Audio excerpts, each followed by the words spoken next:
बेटा मैंने example humans का लिया, G1S G2 फेज ली, प्रोफेज बन ली, एनाफेज बन ली, पूरी होल फेज, फिर एक फ्यूचर डॉटर न्यूक्लियस की बात ली, टीलोफेज बन ली, क्रोफेज टू ली, यहां पे मैंने मियोसिस टू शुरू कर दी। ठीक है, तो अब देखना, क्रोमोसोम का नंबर, हमारी सेल्स में कितने क्रोमोसोम होते हैं भाई, बताएं। 46। 46। ठीक है, तो यहाँ 46 क्रोमोसोम ने एंट्री ली। ठीक है, इसके बाद आप देखिए एस फेज में 46, और G2 में भी कितने रहे, 46।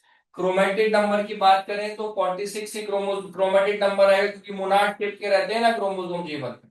और 92 हो जाएंगे एस फेज में, ध्यान से देखें। अच्छा पहले ये देखें जीवन का सारा, chromosome number 46, chromatid number 46, ploidy बेटा 2n, डिप्लॉइड है ना हम लोग, डीएनए कंटेंट 2p। तुम्हें ध्यान है एस फेज में मैंने बताया था एस फेज के दौरान कि मिनिमम डीएनए कंटेंट 2p होता है ना, डिप्लॉइड यस सर। ऑर्गेनिज्म। तो आप देखें एस फेज के बाद बेटा 46 क्रोमोसोम, क्रोमेटिड नंबर 92 हो गया, क्योंकि डायड शेप का हो गया ना क्रोमोसोम। क्रोमोसोम नंबर नहीं बढ़ा लेकिन क्रोमेटिड का नंबर बढ़ गया। ठीक है, प्लॉइडी सेम रही। प्लॉइडी किससे चलती है, क्रोमोसोम नंबर से। डीएनए कंटेंट बेटा डीएनए जितना भी था उससे डबल हो जाएगा, 4p।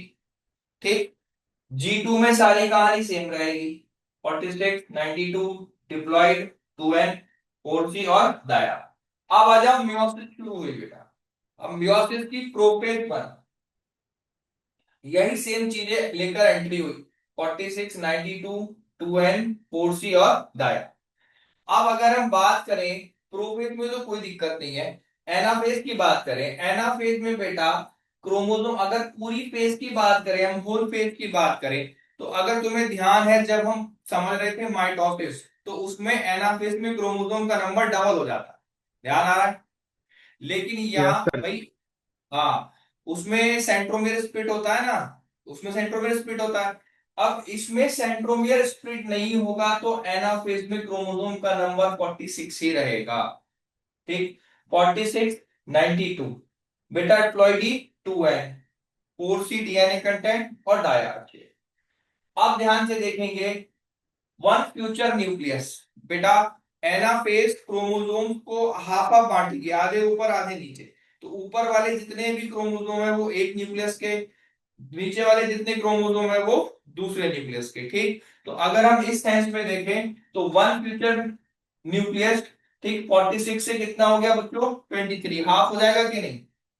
ठीक है, यस। 92 से 46, इसी को बोलते हैं रिडक्शन। प्लॉइडी देखें, जब क्रोमोसोम का नंबर हाफ हुआ तो प्लॉइडी भी तो हाफ हो जाएगी, 2n से n, और डीएनए कंटेंट भी बेटा क्या हो जाएगा, हाफ हो जाएगा, 4c से 2c। ठीक,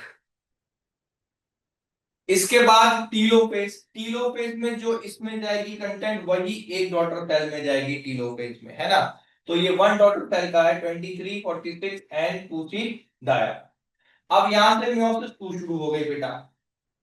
अब मियोसिस टू शुरू हुई तो आप देखें प्रोफेज सेकंड में जो चीजें आई वो टीलोफेज वन की जो थी वो as the same, 23 chromosome, 46 chromatid, ploidy n, 2c DNA content और डाया। एना, अब इसकी एनाफेज बिल्कुल एज इट इज सेम होती है बेटा जैसी माइटोसिस की।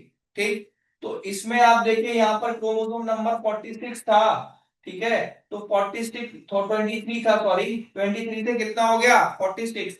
क्यों हुआ ये 46, कोई बच्चा बताएगा मुझे। हाँ भाई, 46 क्यों हुआ बेटा ये, क्योंकि सर क्रोमोसोम, हाँ हाँ बोलो बोलो। सर दो क्रो वो रहते हैं उसमें, दो रहते हैं मतलब एनाफेज 1 से में मोनाड रहता है, उसमें डायरेक्ट हो जाता है। हाँ, ये डायाल से तो सेंट्रोमियर बीच में से टूटा, वेरी गुड।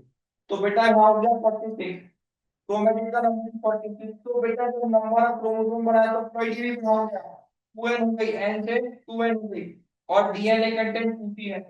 अब अगर वन फ्यूचर न्यूक्लियस के हिसाब से देखें तो 23, 23 और प्लॉइडी फिर से n, है ना, और 2p से 1c, ये बेटा देखें दो बार हाफ हुआ। मियोसिस में डीएनए कंटेंट दो बार हाफ होता है।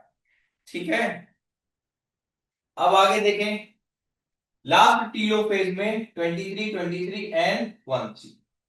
तो बेटा आप देखिए ध्यान से, अगर बिल्कुल मैं देखूं यहां पे, तो जीवन में 46 से 23 हो गए, हाफ हो गया। 46 क्रोमेटिड से 23 हो गए, प्लॉइडी 2n थी, n हो गई। 2C डीएनए कंटेंट 1C हो गया। इसीलिए इसको बोलते हैं रिडक्शन डिवीजन, हर चीज हाफ हो गई। ठीक है, बात समझ में आई।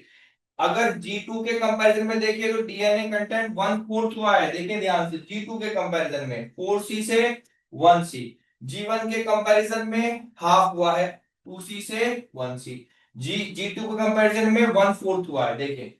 ठीक है, तो आपको इसी सेंस में क्वेश्चन मिलेंगे। अब आप इस टेबल को नोट करें, यहां तक करें पहले। टेबल बहुत इंपॉर्टेंट है ये।